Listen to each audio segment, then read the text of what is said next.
You're listening to this episode on Spotify, Apple Podcasts, or YouTube. Hit that subscribe button and leave us a comment. It would greatly benefit the show. Hello and welcome to Movie Bears with the Farx brothers. I'm Kirk. I'm Kyle. I'm Nick. And we're joined by Owen Royce. It's a very special recording because my F6 field recorder is dead, so we are recording on phones. Hopefully you can't tell the difference in the quality. Oh, and what we ask everyone to start every interview segment is, you're a multi-hyphenate, is that fair to say? Maybe, yeah. You write, you direct, you do other things. I think you edit too, right? Yeah, edit, art direction, acting, occasionally make food. You've catered for other people? Oh, yeah, and AD. So list those in order of what you desire to do most professionally.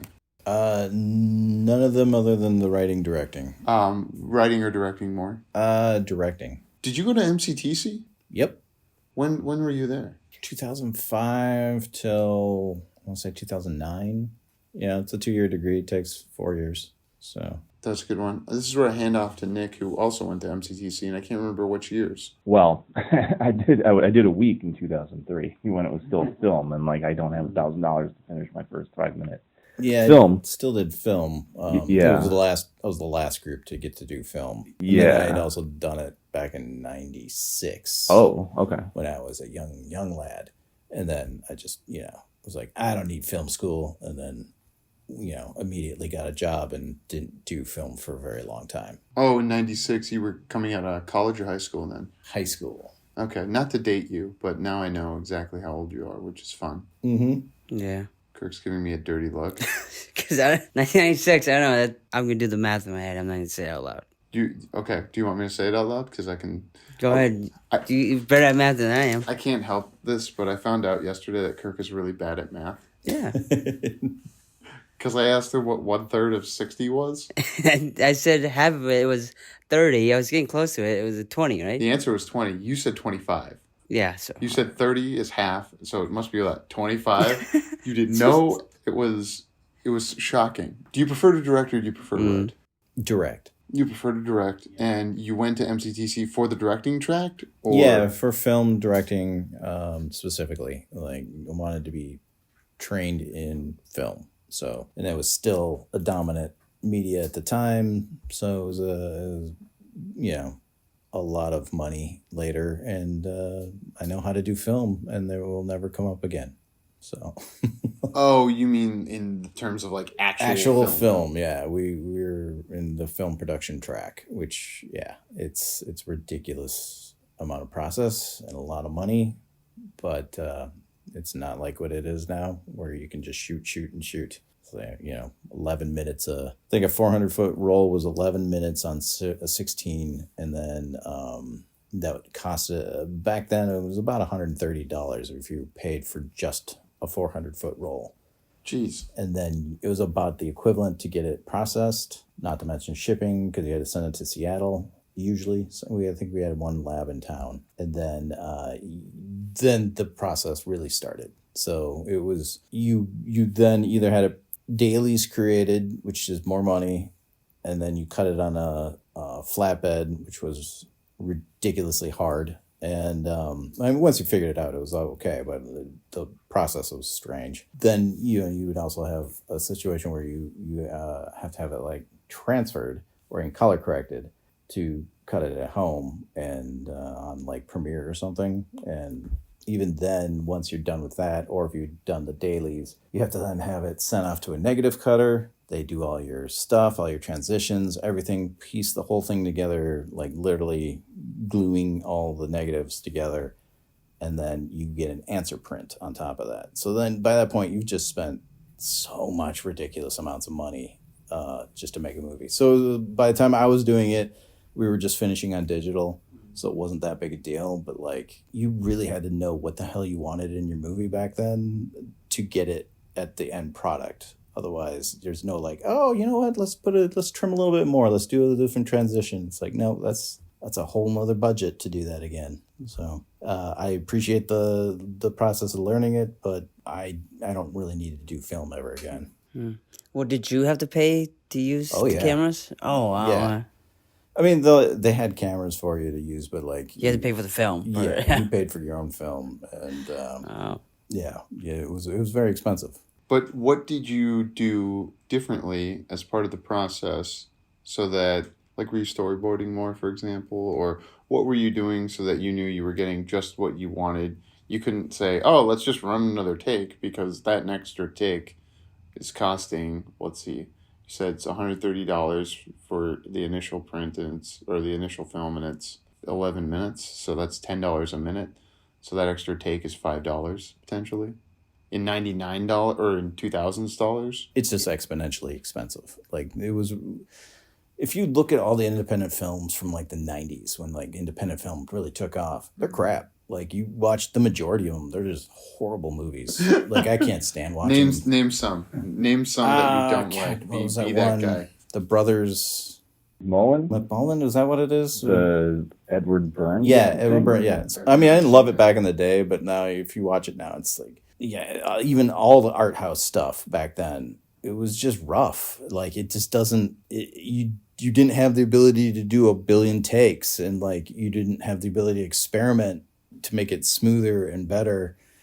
So they're rough. They're good in the sense that they broke ground, but the complexity, shots, edits, they're real simplistic, and I'm not that impressed anymore. When back then you would have been, but now just with the ability for everybody to do this, and then those people that are good at it then can like get very good at it, and then it just builds off the complexity that's already there, in film history to start with. But in the last 20 years, I think we've like hit the fast forward button. It is skyrocketed. Like, the ability to visually tell a movie is just vastly different than what it was even late 90s, early 2000s. Oh, yeah, like 20 years is definitely going to show a lot of difference. Can you talk then, let's jump way to the most recently. Searchlight just came out. Mm-hmm. What from MCTC helped you most in making your most recent projects? We're going to jump back and forth, and I want to jump back to what happens after MCTC. MCTC was just a fantastic school. Like, I went to an arts high school years before, and I think when we were going over colleges to go to, they were like, oh, yeah, NYU, I think it was FSU or something like that, UCLA, those were the top schools. But if you looked on a ranking, I think MCTC was up in the top like 3 or 4 schools for film program. That's because it was very specific to Minneapolis. We had Film in the Cities, which was run, I think, by Bruce Mamer back in the 70s, and that was a big deal. And eventually, well, MCTC is like one of the best, most well-funded community colleges in the country. I think it is the most well-funded, or at least it was at the time. So then it was able to incorporate that film department from Film in the Cities, which was a private entity, into theirs. And then Bruce Mamer ran that program. And he literally was the guy that wrote the textbook on film production. So like, the textbook you got in class was written by him. Same textbook they used in UCLA, NYU, anywhere else. So I wanted to learn from that guy. And of course, my young, stupid self, I got maybe a few months into film school, didn't even get into the classes that I needed to right away. And then, just eventually was like, man, I don't need this. But came back in 2005, but by that point, he was replaced by Adam Olson, was his handpicked successor. So I really enjoyed learning from him. I've met Adam. He does, he's got that series going, starts with a U. We won't insert me thinking of it. We got to have Adam Olson on because he came up with Brandon Mitchell, and I'm trying to think of a couple other folks. Did you know Adam when you were there? Yeah, I had him for sound design of all things. I never learned like cinematography from him, but I was because I went back after my week in 2003. I did my own thing for a while, bought a DVX 100. Made movies, and then went back in 2009 right as they were starting the new digital thing. So that's when I had Adam Olson. Oh, so you came right after Owen left. Probably. Yep, probably. Whoa. You're generationally separated at MCTC. Who else was in your cohort at the time that you maybe still see around locally or has gone on to do something? Not a ton. I mean, we had a great class, but like Brianna Deal's still doing some stuff. But really at this point, like, yeah, I think Andrew Melby works at Netflix. A lot of people went on to do larger things. A lot of people stop, and like they just don't find it interesting anymore. Yeah, basically once in a while I would come across somebody from film school, but I really didn't develop my group of people until well after film school. Like, I mean, I still had people from film school, and that's what kept you going. But eventually you end up meeting other people, and then you really vibe with somebody else. And so, like, none of the people I made films with in film school do I make films with today. But it was, like, the time of my life, to be honest with you. It was, like, when you're just being a total nerd, you get to go study film all day long. One of the best teachers of all time, Jay Horan, I took classes with him, and he really could break down a movie. Like, his take on Taxi Driver was just the best. And, like, he wrote a book on Apocalypse Now. Like, he came off kind of like a little too intelligent, a little too pompous maybe at times. And it's because the guy was a little bit of punk rock. I mean, he was just that smart. He knew so much about film. And when you really get engaged with him and you understood what he was trying to teach you, like film language and like understanding it on a visual medium and in metaphors, he opened up a whole new world for me at that point, and it made film extremely fun. Especially his 70s cinema class was like legendary at this point, and he never did it again, but it was like the best class I've ever taken in my life. Can you give an example of something you remember from that class? Even though it was 15 years ago now. Yeah, it was a long time. It was like 2000. The movie's been paused this whole maybe. time. This is really freaking me out. Yeah, it's just been paused and it's driving me nuts. This was me stalling to give you time to think. Or maybe it's just... Oh, that was just a really long shot. Yeah, maybe everything is broken today. It's fine. So, that was me vamping. Can you give an example from his class? Maybe it's specifically his 70s class. I mean, we were doing things like... I think we started off with Easy Rider and kind of eased ourselves into the 70s era. But it was around the whole idea of the director suddenly being trusted by the studio system that, the director was a component before. Now suddenly the director was young, sought out for like an actual vision and trusted to shoot an entire film and then connect with the younger audiences. Because back then it was like we always are like, oh, film's gonna die. Like film was dying at that time. Television was starting to reign supreme, and it was quicker, it was faster, it was easier to keep up with like tastes and like ideas. So eventually you had things like The Graduate and Easy Rider that suddenly just struck a chord with young people and were different, and like they were not the studio system way of doing it.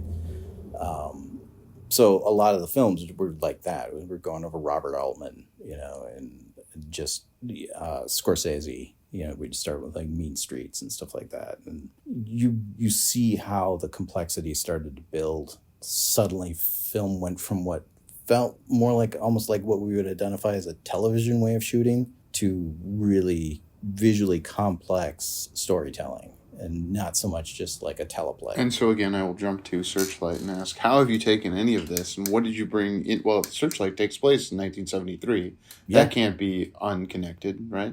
No, I mean, it's very much like, obviously I like the story. Took a long time to get convinced of it, but it's very much set in 1970. Like I even took the whole idea of it for me. It was like, this happened in 1973. It's just sort of my revisionist history is like, okay, well, what if they made what if they made a film about this, And like, I picture Searchlight as almost a feature film, even though it's a short. And like, the movie was made in 1978.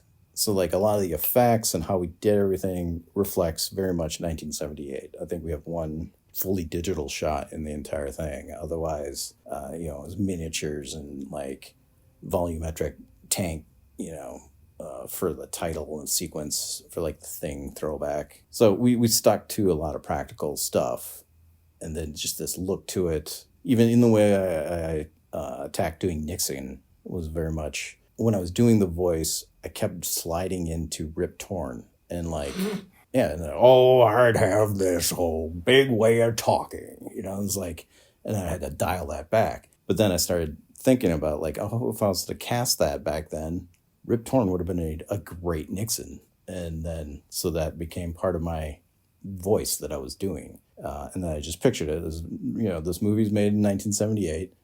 Rip Torn is playing Nixon. Jackie Gleason's playing himself. And like, they're making this whole feature film that it was kind of would have been on the heels of Close Encounters of the Third Kind and Star Wars and stuff. So, The next year, in fact. Right. And then like right about the time that you would have had, Star Trek, the motion picture, and like the real renaissance of the 70s sci-fi era and like fantasy films and stuff. So. Oh, because you would consider Searchlight to be sci-fi? Yeah, pretty much.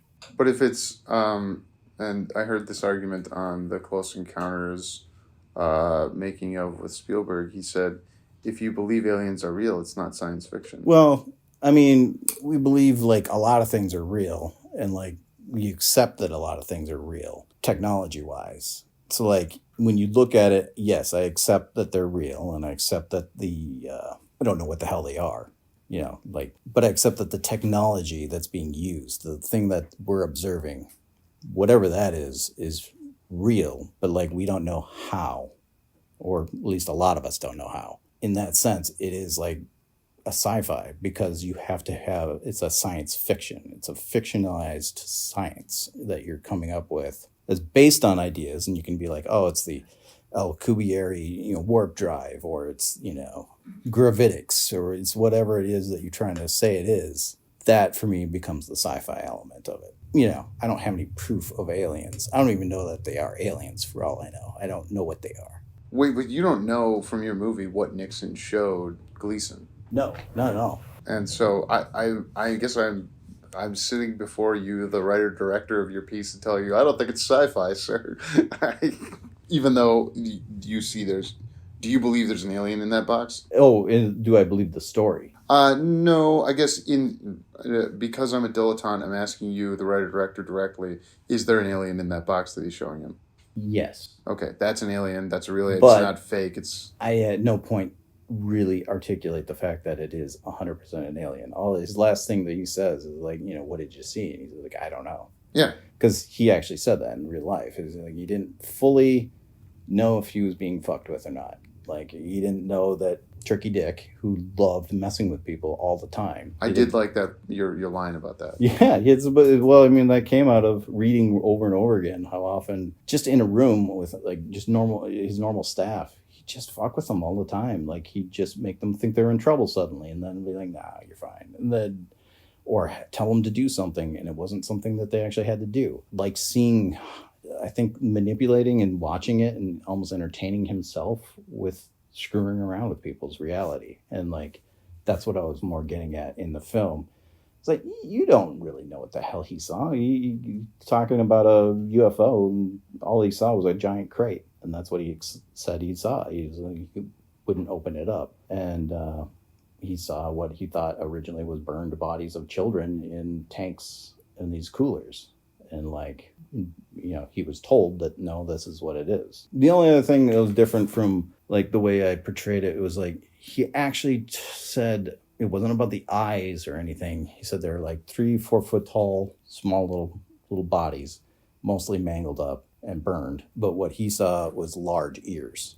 And I've heard this before in other descriptions of aliens, large ears. But I didn't like that. Just aesthetically, I didn't like it. Like I changed a few small things of like, he's talking about the Coke freezers or Coke coolers or whatever, but he was talking about basically refrigerated units with glass tops. I interpreted it more as a Coke cooler, like that would have been around the Air Force Base, and like this is his own personal crash retrieval recovery that he got his hands on instead of somebody else. So then he just had it carted from the Gulf of Mexico up to Homestead Air Force Base, which is basically mixing two UFO stories about Nixon. Mm-hmm.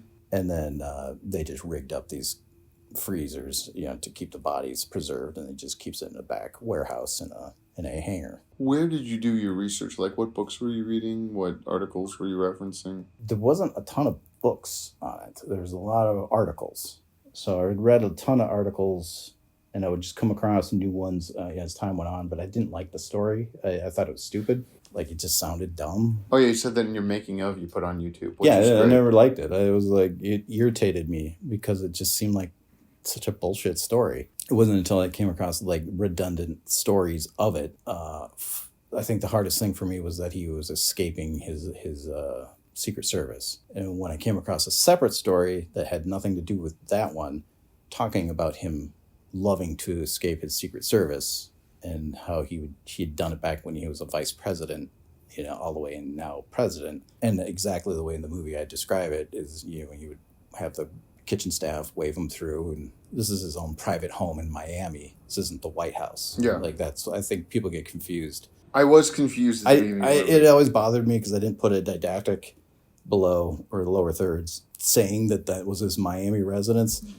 I was going to, and then I was kind of talked out of it because they're like, well, you kind of already did that a few times, and they were right. I had already put that up like several times. So, but I have a feeling some people think, oh, what, he get in a car in Washington, D.C. and drove down there? It's like, no, he was like 20, 30 minutes away from where Gleason was. It was like basically a triangle around Miami.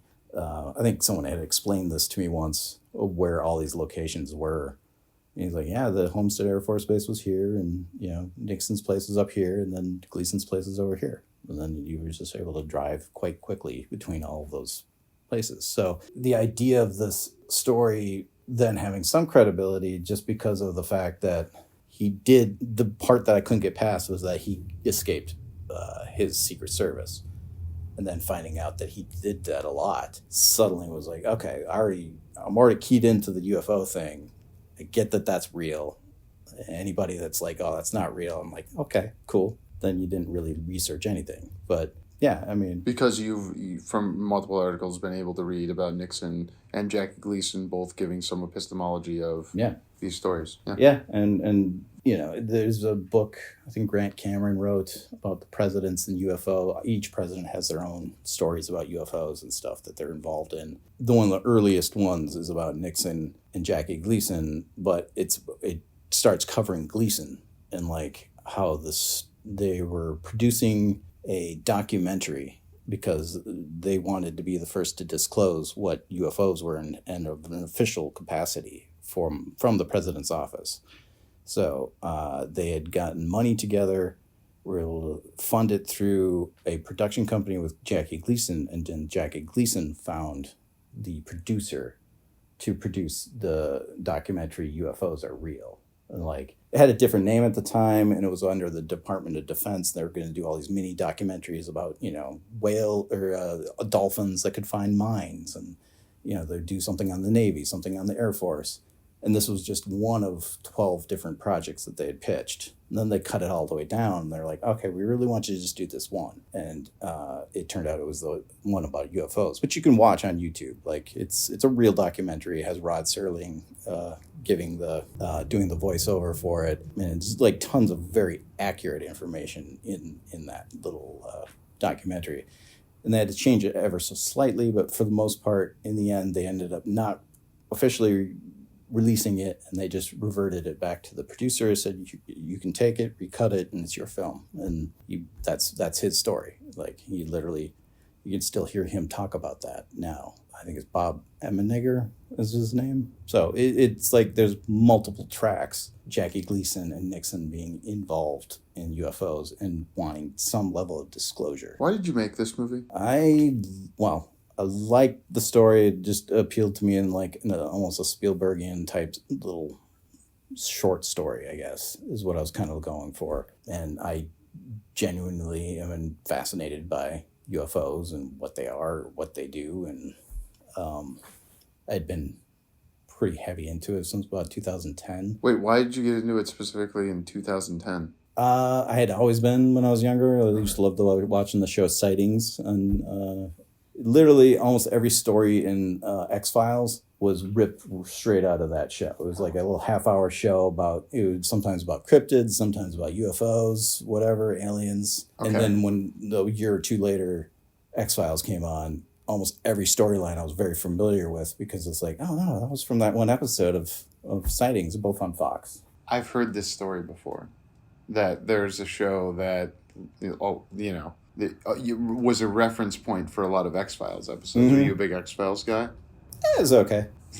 Are you a big fan of the Simpsons episode in season 8 where they riff on a lot of Close Encounters of the Third Kind and David Duchovny and female X-File lady Gillian Anderson? Thought it was Is that the one where you have David Duchovny in it? Yeah. Yeah, I can't remember it very well, but like, Neither do I. I've watched so many Simpsons episodes up until a certain point, and like, Oh, you're one of those? yeah, and then I just never really did again. Like, it feels like fan fiction when I watch it now. What? Wait, do you still catch new episodes? I have sometimes? in the past couple of years. I've watched it, and it just feels like, oh, you're the kids that watched it when you were young, and now you've come up with your own stories, and you know way too much about it. And it's like, I don't know. It's not quite the same show anymore.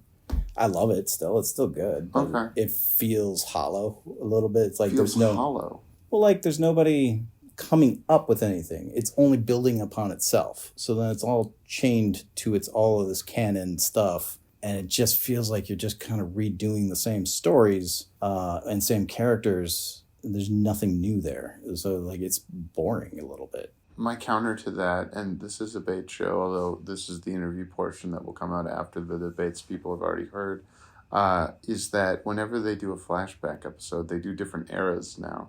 Like in the 90s, they'd have to do back to like the late 70s. Oh, yeah. But now they'll do it, and it's like they'll do one for the 90s. They'll do one for the 2000s. Oh yeah, 2005. Remember that? 20 years ago? And I don't know, there's 5 great episodes every year, so like that does it for me.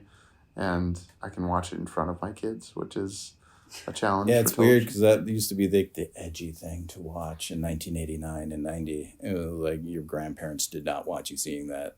It's like, I remember my grandfather telling me, that's a horrible show. And I remember being like, yeah, the show you just watched, Hard Copy, that's a horrible show. Like, that was horrible. I remember Hard Copy, but I didn't Pure watch trash. it. It was just a pure trash tabloid half-hour Oh, sure. inside edition type, like, just horrible show. It was, everything sensationalistic. It wasn't news at all. Your grandfather, I'm sure, is of the greatest generation, right? Yep. Well, he gets to watch trash if he wants to. Oh, totally. Like, but it's like, well, don't tell me what I'm watching is trash. Like, I'm a kid. Speaking of trash, I'm now going to speak in a vulgar manner because a previous guest was on the show talking about Searchlight, and she said that when she wakes up from the bed early on, she felt like she was a little too jiggly, and that's on an episode earlier that people can go reference. They put me in this black negligee that came, half breast is sticking out, probably more than that. And so in the movie, when I pop up out of bed, it's this moonlight that's coming from behind me, and all you see is jiggly boobs. That's very cool be if you honest. describe it that way. That goes with the substance. I'm speaking, of course, of Lori Rivers, and I laughed. And you remember? See? Yeah, You're right. now I remember. You were there for that episode, so I'd like to give you a chance to respond. We'll obviously send you the tape so you can listen to what she said, but I didn't notice when I watched Searchlight because I had been made aware of it before I saw it. Do you know what I'm talking about? Kind of. Like when she just wakes up from a bed? Yes. Yeah. Exactly. I knew that scene was coming because she was on the show 8 months ago saying, and I would, I'm a journalist, okay? People say things to me and I repeat them directly to. That's not what a journalist does. I'm getting a first-hand accounting from the director, writer of the movie. Did you notice it on the day of set? Did you notice it in the edit? That's really the question. No, I don't think I've ever really noticed it. It's just Yeah. I like the way she wakes up in that scene. I think Yeah. we did it multiple times, but yeah, there's I'm not the highest detail dude. Like, Really? Oh, not at all. Okay. Like, I am an overall picture. I understand my coverage. I understand what's happening. I like my look and stuff, but I need other people to keep track of wardrobe, keep track of hair, keep track of tiny details. That's why I treat those people as their own director. Like, if you are makeup or makeup and hair, you get to stop me before I go, and you can go in there and do whatever you got to do and make sure it looks good. Same with art department. But, on a thing like this, it's like you have that, but you don't always have that. There might be a point in which somebody had to go, So I'm not generally going to see a lot of that. And if it doesn't bother me in the edit, which it obviously didn't. I mean, I liked the idea of the character being sort of this. I don't know that Beverly McKittrick really was like the way I portray her in the movie. But for some reason, I just like this old Hollywood feel to her, and like just puts herself together before she goes to bed and wakes up. And yeah. So I thought it actually fit the scene just fine. Yeah. Again, I'm just a journalist here right now, getting across important information that was conveyed to me. And what I'm really curious of is, like, what do you want the outcome of this movie to be like? Does it help you get your next project made, or was it just nice to go to the festivals? It was obviously, like, what do you want from this? To make a feature? Do you have a feature script on this? There's a feature idea for it. I would rather move on to something else. Okay. But I can do that. It's something a lot of people have expressed interest in. I personally, I just like to do movies. Like, people want to know, like, oh, you want to be famous, do this stuff? And it's like, I don't really. I when I was younger, yeah. But, like, now I'm getting really old. And I just love the fact that I get to do it. Like, you have to think, like, okay, you got what? 7 or 8 billion people now. It's between that, right? It's over 7. It might all be all the way up to 8. It's creeping up to 8. Okay, great. So, like, out of all that many people, and then the fact that film in this current form, really, you could say it didn't really start till the 1920s, because then you had sound, right? So, like, but even then, you got 20 years before that, really. That means film's only been around 125 years, which means only a few million people maybe have done film, been in them, directed them, and even then, there's not that many people that have had that experience. So by the fact that we're at this age now that we can, all of us, we can do it on our iPhones, and the iPhones look good now. Like, we all have the access to do this. But even then, there's only going to be a certain amount that are actually going to do it. Then there's only going to be a certain amount that are actually going to do it well. And then there's only going to be a certain amount of people that you actually want to watch their content, right? So, like, to even get to just that point at which you are doing it, you are just a tiniest fraction of the amount of population that has ever done it. And then out of, like, 7 billion people, I wouldn't say there's more than 1 million people probably doing film, Like, I can't even think of that many directors, obviously. And even if it's independent, majority of it is just hobbyist or whatever, but by the fact that you actually do it is a cool experience, and I like the experience of it. I just get off on the whole idea of coming up with the idea. I love writing it, I love directing it, I love editing, and then putting it out there and watching it with an audience. That is just a complete high for me every single time. I just love to make movies, and if it's a very compulsive thing, I'll never run out of ideas. I don't care if you rip me off. I'll just come up with something else. So if I never get to the level of doing a feature, which I hope I do, I got plenty of great feature ideas. But if I never do, I got to do this. And there's so few people that will ever do it or even know what it's like, And so, like, you get to have that experience. That's almost all I need from it. I'd like it to go somewhere, yes. I'd like it to give me opportunities to do other more complex things. But with anything with art, hopefully all you're looking for is a little more complexity and taking what you already learned and what you failed at and all that and pulling it together. And, like, every film, I love all of my films, and I see all the flaws, and I'm okay with it. And just like anything, I can abandon it and be like, it's done. You know, I'm not going to go back and mess with it anymore. There's no special editions. There's no director's cuts. There's just the one cut, and then I'm done. Never come back to it again. I just want to enjoy it as a thing that's done. How do you avoid burnout? Well, don't, you know, like my job, I direct, right? But like I direct nothing. Like it's DIY. It's people doing things. They create most of the content. I'm just making sure everything's going right. I'm more of a project manager than anything. Oh. So I don't get burned out day to day. So my projects, I got maybe 1 a year, 2 a year at the max. That doesn't burn me out. Like, you know, I am scared about the idea of becoming successful just because it just seems like now you're on a treadmill and like you got to keep cranking it out. How can you enjoy it? It's the reason, like, I love to cook. I don't ever want to work in food service. I think I did it once at 19. I realized I hate the smells every day. I don't want to be around it. I don't want to ever eat that thing again. So if I decided I loved making this one thing and wanted to make a restaurant or work in the industry or be a chef, I would hate it after a while. I would just absolutely hate it. So I would imagine if you are piped into a studio system and you're kind of locked into doing certain things, that's got to be kind of rough. Like you got to lose your interest. When it's just about the job, it just sucks. So I'm hoping I never have to deal with that. Like, I would like to make a couple of small independent feature films, but I don't think I ever want to do large studio work. Like, it doesn't look fun. It just looks commercial. And, you know, unless you are a giant figure, you're probably not going to get your way. So. Right, yeah.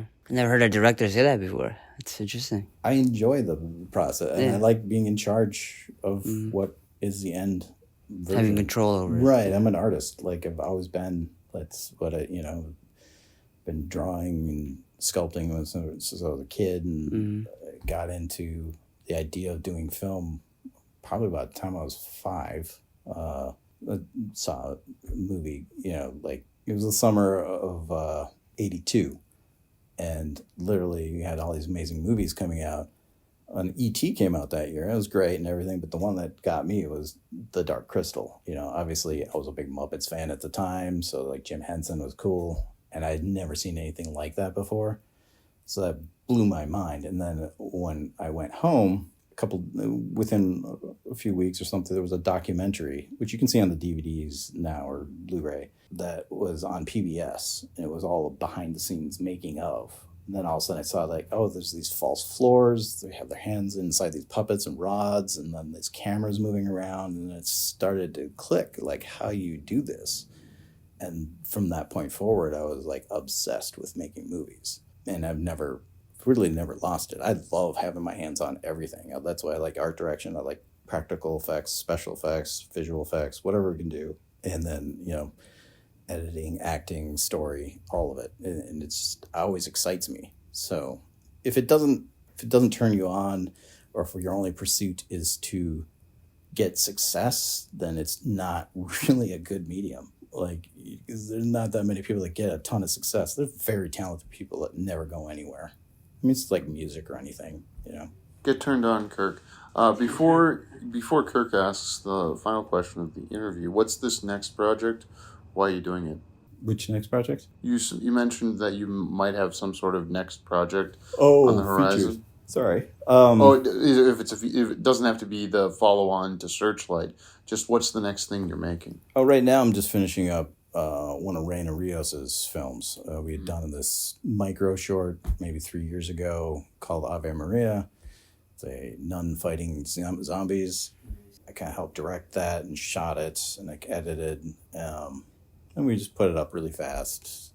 Kind of forgot about it, and then Reina wrote the rest of the story, so another 6 pages or so. And then we just shot that last November, I think, in December, at the Scottish Rite Temple over by Sebastian Joe's, a big, huge castle, red castle-looking place. Cool.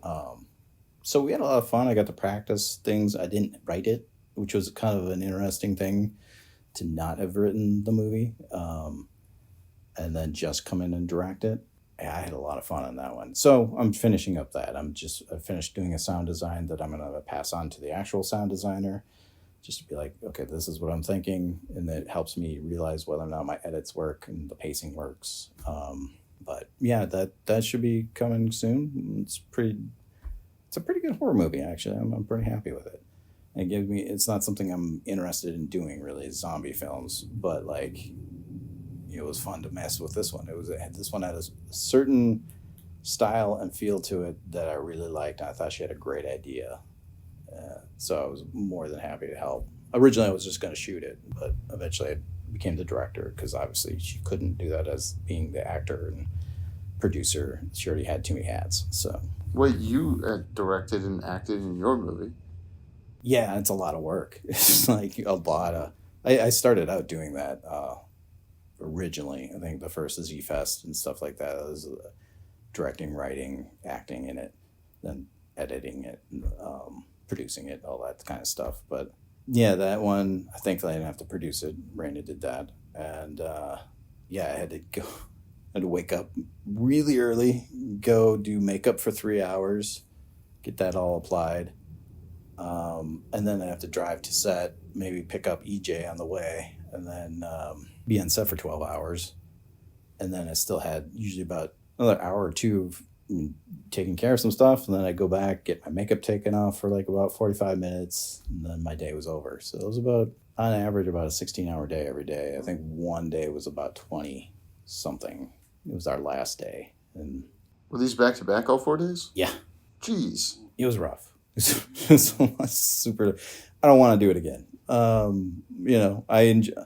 If I was to do it again, I would be doing comedies in like short form comedies. I enjoy making people laugh. That was what I got good at, and I'm not interested in acting so much as I love doing my own comedic beats and like that kind of stuff. But as far as like the enjoyment of acting, it's not the same that I have for like directing or even coming up with a story. Acting is just kind of a means to an end. I might understand how to do it, and I know it would be easier if I just did this. So with Nixon, it was gonna just be easier if I didn't do it well, it was all on me. It wasn't some poor actor. I decided to be like, do this, and you have to do it as best you can. Like it's a control freak thing, which I'm not I'm not weird about stuff. I'm actually very collaborative, but I do like being able to control the directions of things and make them to my taste, and if it's working out or not. So it does help sometimes to just be able to do the acting part myself. Nick, It's like thoughts? fucking with people. Yeah. But it's very intimidating acting against a real actor. So that's when I realized, like, I'm not actually an actor. Like I can act. I am not an actor. So they practice this all the time. That's their main thing. It's like me as a director. I'm a director, but I'm not an actor. Whereas, somebody might try to direct, but are they really a director? Like, they might direct it, but it has to be like this passion thing, this thing that you want to do. And that's when you're going to be good at it. And your own taste, and that's what's going to come across. Your own discernment of what to show people. Yeah, I just want to jump in with you mentioned early on the technical stuff, like kind of the old school techniques. Did you say a volumetric tank? Yeah. What is that? Yeah. I mean, it sounds like a really cool word. It's not. It's just it's a tank filled with smoke. Like a volumetric display would just be a 3D display or something coming through, projected through a medium. Whereas this one is, if you ever see The Thing, there's a point in which the opening credits burn through the screen and you have these rays of light coming out. Well, that's volumetric. Like when you have it kind of creating its own three-dimensional space through a gas or a smoke. You did say it was for titles, right? Yep. And I was wondering, is that like making titles and like in filming, you're filming the actual letters? A lot of and folks I think thought the thing, and because I know that had to have been done totally back then. So I was not totally off track. It was okay. I just never heard the term, but that sounds cool. Yeah, and then we did it exactly like The Thing. So it's I think my friend Ryan Graham's printed the title onto a vinyl sheet on a plexiglass, and then Raina got a hold of a tank at a consignment shop stuck. And I had done this once before, so I kind of knew what I was doing. I didn't do it exactly this way, but then you have the title set inside the tank. You have lights, bounce carded behind you that you're blasting bright white light off of, and then to create the light, the actual rays through the gas, you actually shoot a light through it. I think on this one, what I did was I bounced it so that you got this halo on all the lights, or all the every letter, and it kind of has this very beautiful, soft 80s electric glow. And then we had lights below that were blue, that were shooting up, kind of like the rays that would go through the gas. And then very thick, 2 sheets of very thick garbage bag on the back. Okay. And then you hit it with a torch. So we hit it with the torch, and I think I was hitting it with the torch. Raina was below with these 2 puck lights, and then at the end, she just moves the lights away. And it's kind of cool. We didn't intend for it, but then all of a sudden, the lights go like this. And all of a sudden, it's just the display. And it's like, oh, that's cool. That was my favorite one. We did hundreds of them. Why I latched on it, because you said title, and I'm like a big fan of titles. Like, I'm really picky about titles. How titles look in the digital age usually, because they're pretty lame. They just throw a opacity keyframe on it, and that doesn't look like what titles used to look like, even just for simple fades in and out. So yeah, I appreciate titles that actually done practically, or if they put some, at least put some extra effort into them to make it look like it was done in an optical printer, at least. What the things that you can do with it. But yeah, no, that's very cool. My favorite's always Superman, Superman? The original Superman. The I love the way it comes in, and they echoed that in this last Superman. But that's probably one of my favorite 1970s movies. Also, is Superman. I love that movie. It's just, it gives me a special feeling every time, and it's like, when I was younger, you'd hear all these older guys talking about Errol Flynn was the best Robin Hood and blah blah blah, and you'd look at those movies and you're like, yeah, no. But they remember, or people like Adam West was the best Batman. It's like, Michael Keaton is the best Batman. Well, there's been several iterations since then, and it really has a lot to do with you being young and impressionable and having a great time watching this thing. Like, the original Batman '89 is one of my favorite films of all time, and it's mainly because I saw it opening day, and I never got to see a real live action Batman other than the series and Super Friends cartoon, which isn't live action, and then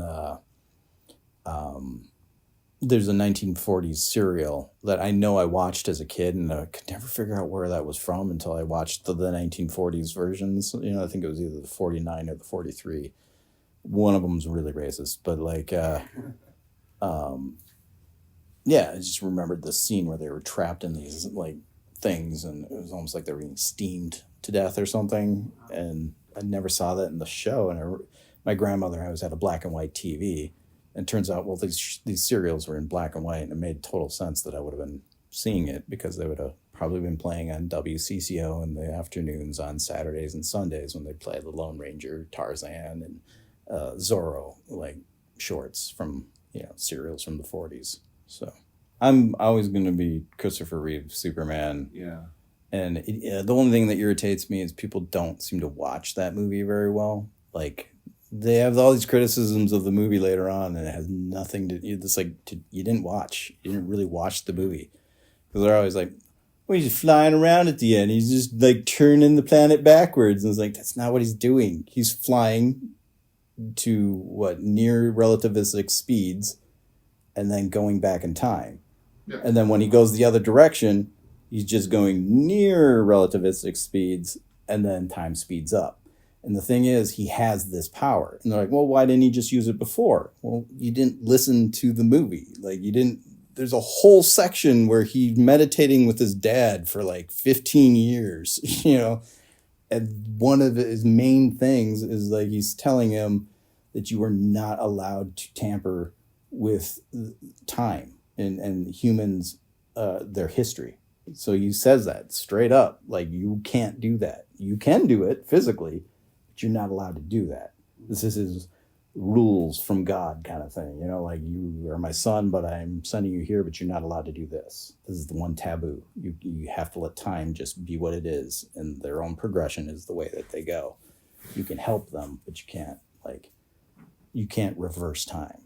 And so, like, that's why it's an important component to that movie, and that's why I like that movie, is that he breaks the one commandment that his dad says to save a woman that he loves. A very fallible, like, selfish reason is really why he does it. And that much better twist than maybe the Snyder at the end where he snaps the neck. You know, it's like, Yeah. you know. That being said, I love the movie. I don't hate that movie. I dislike the movie because it Pa Kent dies in a stupid way.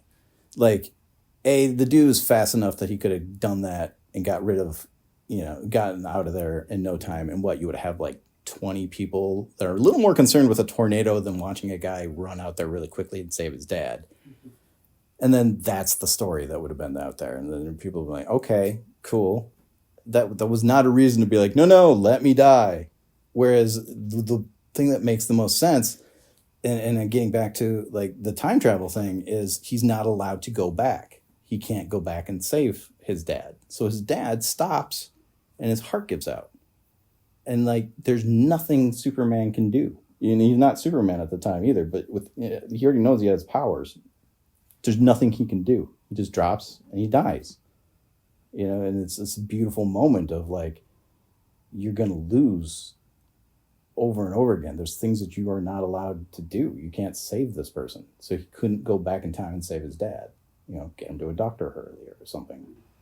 I would be willing to bet Nick has not seen Superman 1978. Yeah, no, I saw parts a long time ago. Not the whole thing. Well, correct? I might have seen the whole thing. It was like, I'm saying, like a really long time ago, like childhood, on TV, probably. We watched Superman 2 last week because of my 4-year-old, actually. No, that's the Richard Lester one from like 1983. The third one, right? Yeah, and then the fourth one, I recently watched a video on like how just what a disaster. To be honest with you, there's a few things that impressed me in that movie where I'm just like, with the shit budget that they had, that I'm like, oh, you kind of pulled that off. That's kind of a cool little thing that you just did.